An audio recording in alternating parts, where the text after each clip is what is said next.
Good morning students.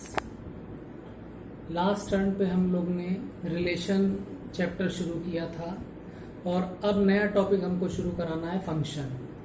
तो function जो है ये रिलेशन से ही हम फाइंड करते हैं। जैसे रिलेशन में हमने बताया था कि रिलेशन के जो एलिमेंट्स होते हैं they are in the form of Cartesian product, और कार्टेशियन प्रोडक्ट में अब अगर रिलेशन में जैसे सेट ए से सेट बी में हमने कोई रिलेशन डिफाइन किया है और उस रिलेशन के जो एलिमेंट होंगे वो ऑर्डर्ड पेयर के फॉर्म में होंगे। जैसे एक आर रिलेशन है हमारा,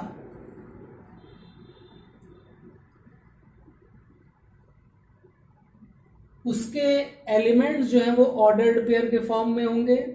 अब अगर सेट इस ऑर्डर्ड पेयर में ए जो है वो बी से रिलेटेड है, अगर कोई रिलेशन इस तरीके का है कि ऑर्डर्ड पेयर का जो पहला एलिमेंट है वो दूसरे सेट के सिर्फ एक ही एलिमेंट से अगर रिलेटेड है तो उस रिलेशन को हम फंक्शन कहते हैं। तो फंक्शन जो है वो एक टाइप का रिलेशन है।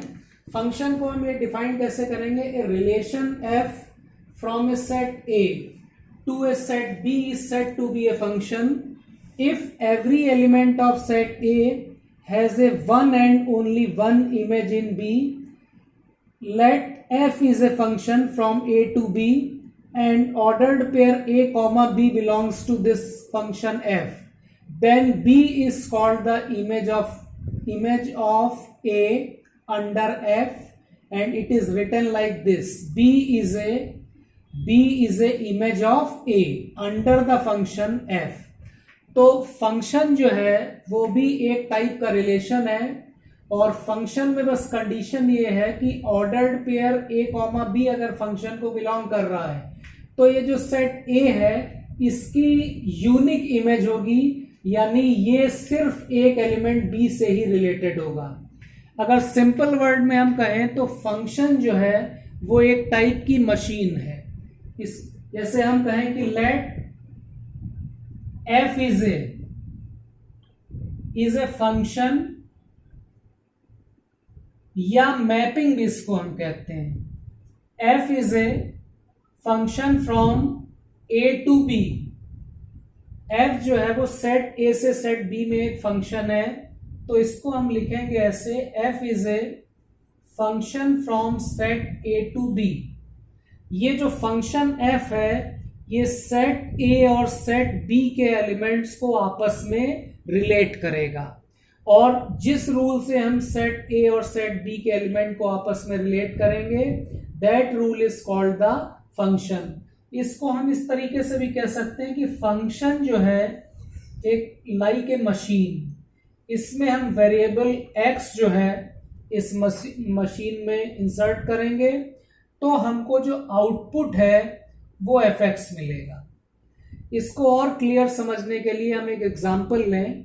जैसे A is a set whose elements are -2, -1, 0, 1, 2 and B is a set whose elements are 1, 2, 3, 4, 5, 6 and let f is a function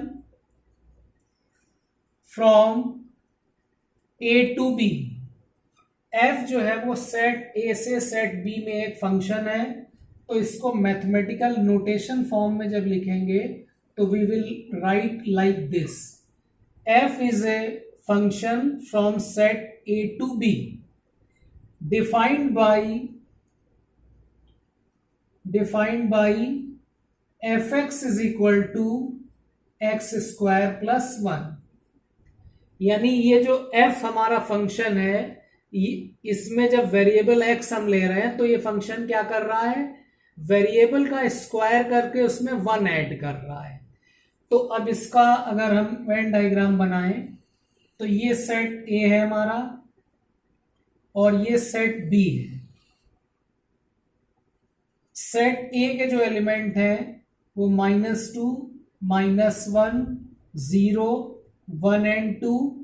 set B के एलिमेंट है 1, 2, 3, 4, 5 एंड 6, और सेट ए से सेट बी में एक मैपिंग एफ डिफाइंड है, और वो किस तरीके से डिफाइंड है, f x is equal to x square plus one, यानी ये जो फंक्शन हमारी मशीन है ये क्या कर रही है, वेरिएबल का स्क्वायर करके उसमें वन ऐड कर रही है।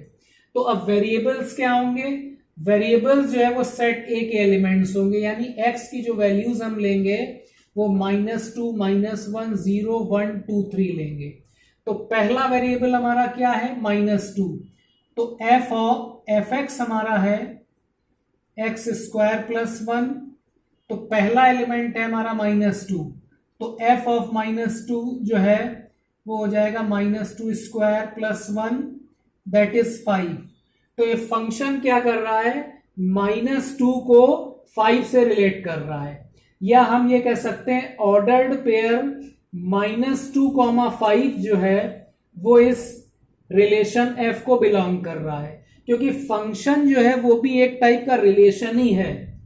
तो या हम ये कह सकते हैं कि -2 की जो इमेज है वो 5 है, यानी -2 जो है हमारा किससे रिलेटेड होगा, 5 से। अब दूसरा एलिमेंट हमारा क्या है, -1, अब x की जगह -1 लें तो ये हो जाएगा -1 स्क्वायर प्लस 1, 2, यानी -1 की इमेज क्या है, 2 है। तीसरा एलिमेंट है 0, तो f of 0 will be 0 square plus 1, 1, यानी 0 की जो इमेज है वो 1 है। फिर नेक्स्ट है हमारा एलिमेंट 1, f ऑफ 1, ये हो जाएगा 1 स्क्वायर प्लस 1, दैट इज 2, यानी 1 की जो इमेज है वो भी 2 है। और लास्ट एलिमेंट है 2, तो f ऑफ 2 क्या हो जाएगा, 2 स्क्वायर प्लस 1, दैट इज 5। तो हमारे जो एलिमेंट हैं सेट ए के हर एलिमेंट की सेट बी में इमेज है, और दूसरी चीज हर एलिमेंट की यूनिक इमेज है। ऐसा नहीं है कि -2 की इमेज, -2 की 2 इमेज सेट बी में आए, ऐसा नहीं है। तो अब ये मैपिंग हमारी सेट ए से बी में डिफाइंड है।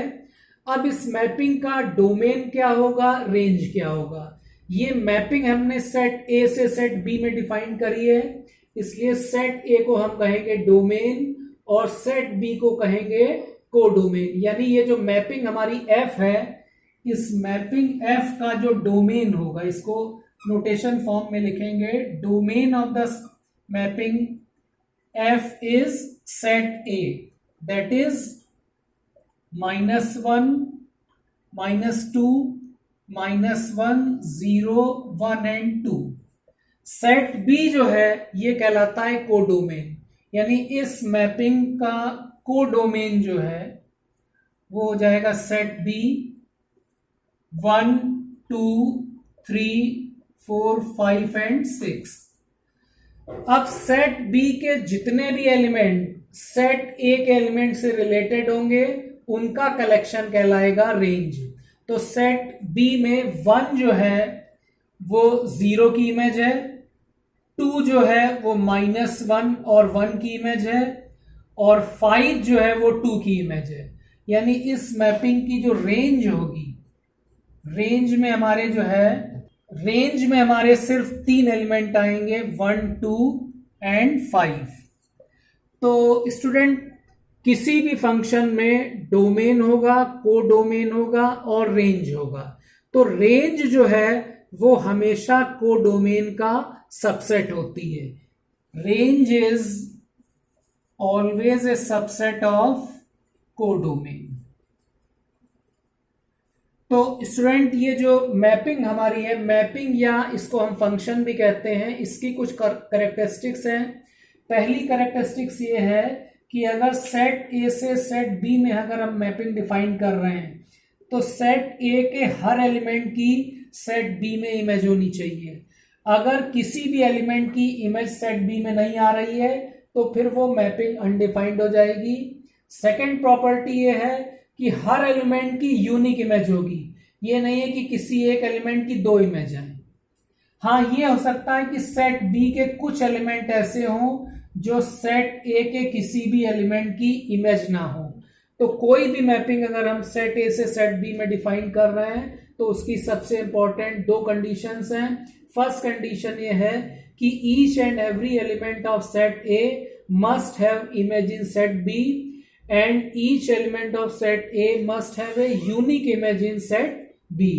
तो अब हम लोग को डिफरेंट टाइप्स के फंक्शंस और उनके डोमेन और रेंज जो है ये पढ़ना है। तो now student, first function is trigonometrical function. तो ट्रिग्नोमेट्रिकल फंक्शन में जैसे हम साइन एक्स ले लें, तो साइन एक्स का डोमेन क्या होगा, रेंज क्या होगी। साइन एक्स का अगर हम ग्राफ बनाएं तो साइन एक्स का ग्राफ इस तरीके से आएगा।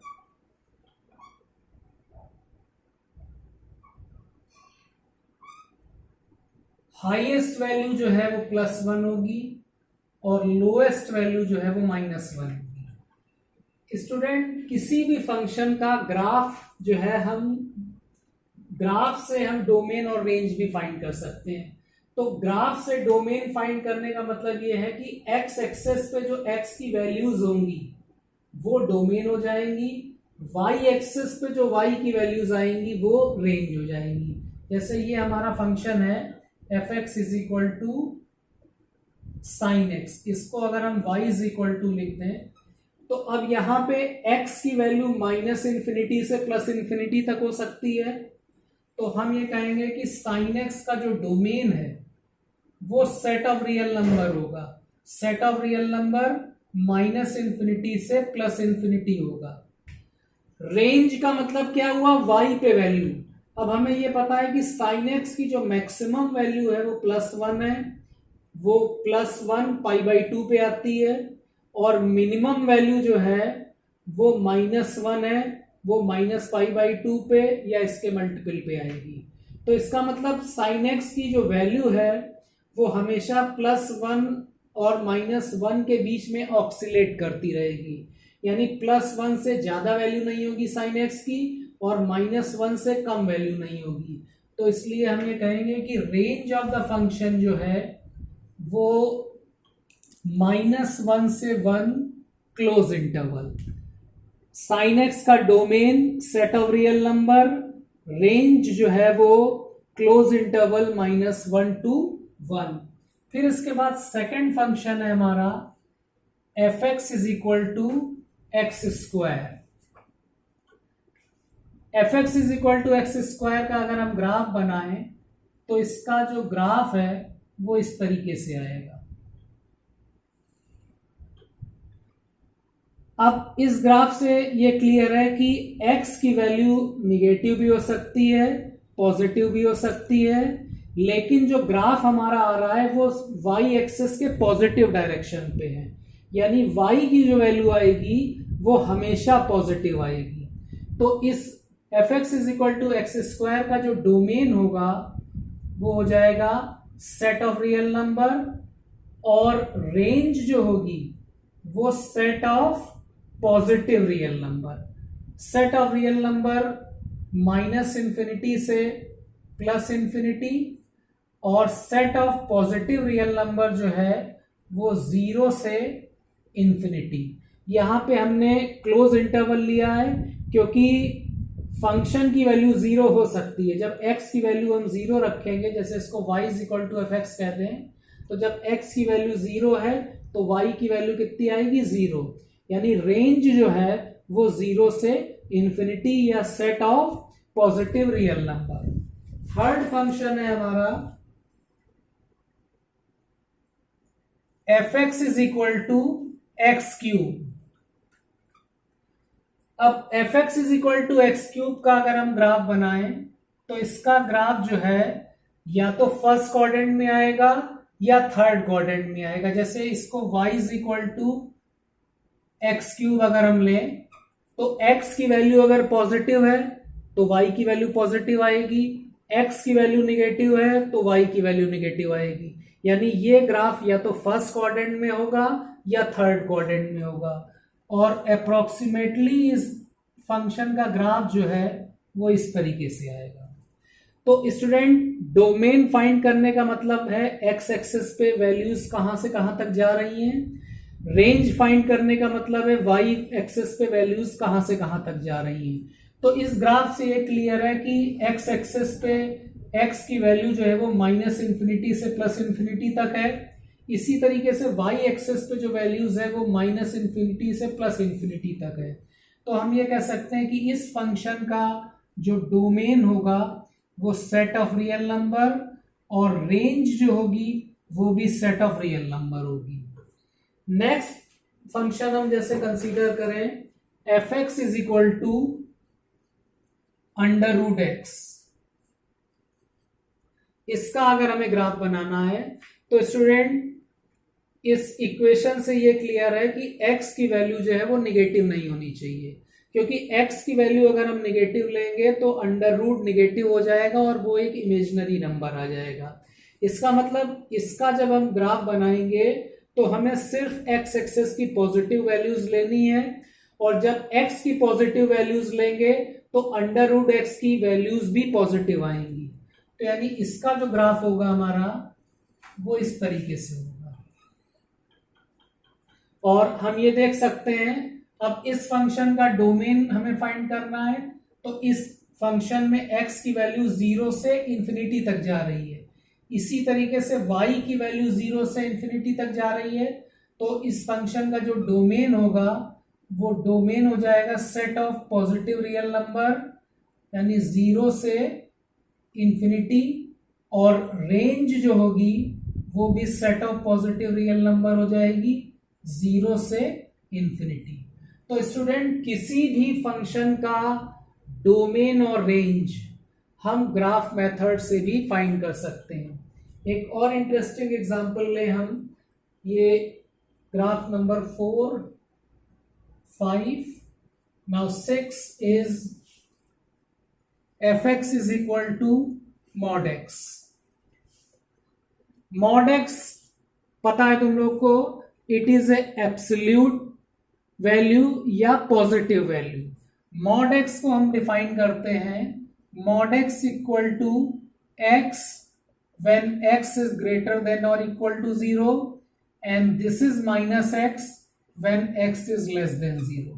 यानी इस फंक्शन को हम डिफाइन कर सकते हैं this is equal to x when x is greater than or equal to 0 minus x when x is less than 0।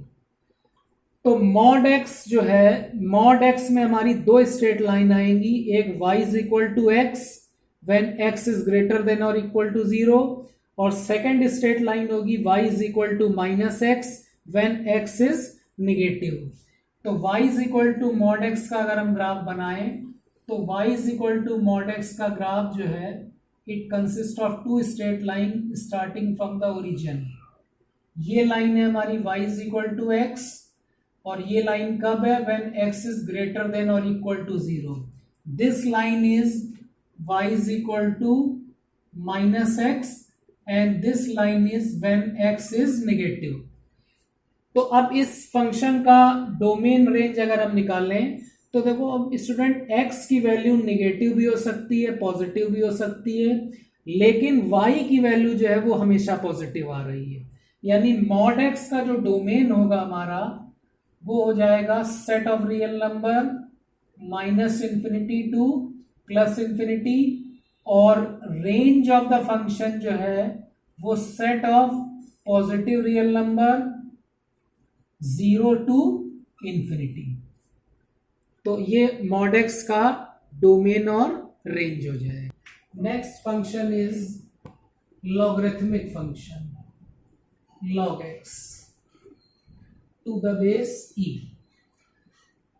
Student e जो है एक इरेशनल नंबर है जिसकी वैल्यू 2 से 3 के बीच में लाई करती है। log x का जब ग्राफ अगर हम प्लॉट करें तो log x का ग्राफ जो है वो इस तरीके से आएगा, यहां पे value x is equal to 1, क्योंकि log 1 की जो वैल्यू है वो 0 हो जाएगी। तो अब यहां पे x की जो वैल्यूज हैं वो हमेशा पॉजिटिव होंगी, क्योंकि log x is defined only when x is positive. अगर x निगेटिव है तो log माइनस एक्स जो है वो इमेजनरी हो जाएगा। तो ग्राफ से भी क्लियर है कि x की जो वैल्यूज है वो हमेशा पॉजिटिव आएगी, और log x यानी y की जो वैल्यू है वो निगेटिव भी होगी और पॉजिटिव भी होगी। यहां पे x की वैल्यू 0 है, यानी जब x की वैल्यू 0 से 1 के बीच में लाई करेगी तो fx की वैल्यू जो है वो निगेटिव आएगी। जब x 0 से 1 के बीच में लाई कर रहा है तो y एक्सेस की वैल्यू निगेटिव है, और x इज इक्वल टू 1 से जब ग्रेटर हम आगे बढ़ेंगे तो y की वैल्यू जो है वो पॉजिटिव आएगी। तो अब अगर इसका डोमेन हम डिफाइन करें तो डोमेन जो है वो हो जाएगा set of positive real number, क्योंकि log x तभी डिफाइंड होगा जब x जो है वो ग्रेटर देन 0 होगा। x की वैल्यू 0 भी नहीं होगी, क्योंकि अगर x को हम 0 ले लें तो log 0 जो है वो अनडिफाइंड होता है, तो इसलिए ये ओपन इंटरवल हो जाएगा 0 से इंफिनिटी। रेंज जो है, range of the function, y की वैल्यू निगेटिव भी हो सकती है, पॉजिटिव भी हो सकती है, तो रेंज ऑफ द फंक्शन जो है वो सेट ऑफ रियल नंबर्स हो जाएगा minus infinity to plus infinity.